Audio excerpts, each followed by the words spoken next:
A baralla e as copas. Ola, amigos. Saberíades como manter entre dúas copas e coa única axuda dun folio de papel toda unha baralla sen que se vos veña todo abaixo?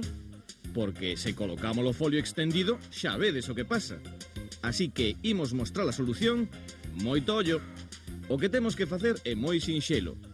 Antes de máis nada, construímos a nosa ponte particular dobrando a folla pola parte máis longa con dobreces como estas, en zig-zag, primeiro por un lado e logo polo outro, dándolle a forma dun acordeón.